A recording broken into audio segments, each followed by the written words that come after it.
This is my friend Stella. These are her breasts. Well, not the nipples. These are pictures of male nipples taped to Stella's body because they can be shown on the internet without getting flagged.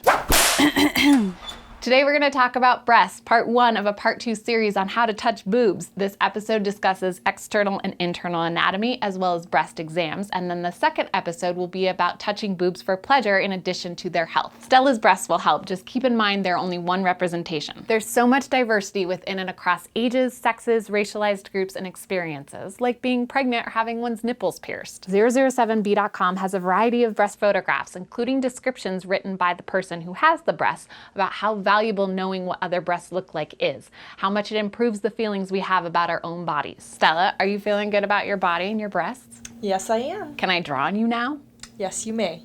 Aww. Not all breasts are the same, but most entail this area here, which is mostly round except for the tail of Spence, named after Scottish surgeon James Spence. This is the upper inner quadrant, this is the lower inner, lower outer, and then we're back to the upper outer quadrant and the tail, or what you might call the side boob, top boob, under boob, and cleavage. The darker circular tissue in the center is known as the areola, and the center of it is the nipple. Some are small like these, and others are larger like these. You can find a bunch of examples on breastnotes.com. The small bumps around the areola are Montgomery glands, which secrete oil so the surface doesn't crack or chafe. And there might also be some hair present, like this one I'm drawing. Now the nipples. We can't see Stella's, so here are some drawings. Prominent nipples, nipples that protrude out, flat nipples, which blend in with the rest of the areolae, all flat-like, and inverted nipples, which actually tuck into the body, creating a dimple. There are also unilateral nipples when you have one type on one side and another type on another, and polythelial or supernumerary nipples, referring to those that are extra, like Harry Styles' third nipple. Whatever the type, the more scared, cold, or aroused the person is, the more the nipples tend to harden and the areolae tighten. Similarly, the fuller the breast, the more stretched the skin, the more you might notice blood vessels. Breasts change a lot, and you'll want to pay attention to these changes so you know when and how to touch breasts and what to do if you find a change that isn't normal. For example, some breasts will get perkier as ovulation approaches and achy around menstruation. Just with age, the inframammary ridge where the bottom of the breast meets the chest wall thickens to feel more lumpy. But those are normal changes. Let's look at the internal anatomy and then discuss what is abnormal. Internal anatomy. On the inside of the breast, there are another set of structures. All of this yellow is meant to represent fatty tissue, a large portion of the breast's mass. These pink and orange shapes are lobules, which produce milk.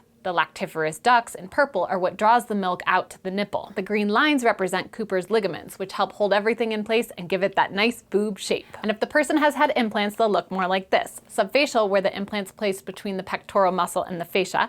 Subglandular, behind the mammary glands. And subpectoral, between the layers of the pectoral muscles. When touching breasts, you may feel some or all of these parts. Things might feel smooth, lumpy, swollen, or mysterious. Some of it's natural and healthy, others not so much. This is where touching breasts comes in handy. Here's how to give yourself a breast exam. Naked, check things out in the mirror. Do you see or feel any dimpling, puckering, or bulging of the skin? Has one of your nipples changed position or direction? Are your nipples leaking? Anything sore or swollen? Do you have a rash or redness? Write your observations down and date them. Then raise your arms up and look for the same symptoms, this time using your fingertips to feel for anything going on under the skin. One technique is to use 2 fingers, pads flat on the breast, moving back and forth in columns or rows. Another is a spiral from the nipple outward, or going from the outside inward to the nipple. Whatever you choose, just make sure you have a path that will examine every square centimeter and that you vary the pressure. You want to make sure that you're feeling things that are closer to the surface and things that could be going on deeper in the breast tissue. Go all the way to the armpit, up the clavicle, across the sternum, and toward the abdomen. Then touch your breasts while you're lying down flat in all the same ways and write down your observations. Again, you want to know what's been there for a while and what, if anything, has changed. Hard sequential lumps that are always there are probably ribs. Lymph nodes, which are along the armpits pulling gunk out of the breast into the immune system, also not a concern. And breast buds, the coin-shaped pad that breast development starts with, worried me as a growing girl, but they too are okay. Something that alarms you because it gets bigger or hurts, or it's one of the aforementioned symptoms, that's a reason to call your doctor for a professional breast exam. According to breastcancer.org, about 1 in 8 US women, about 12%, will develop invasive breast cancer over the course of her lifetime, and a man's lifetime risk of breast cancer is about 1 in 1,000. My hope is that by knowing more about breasts as organs and how to rub them down, you'll be able to spot problems early and understand them more. Stay curious.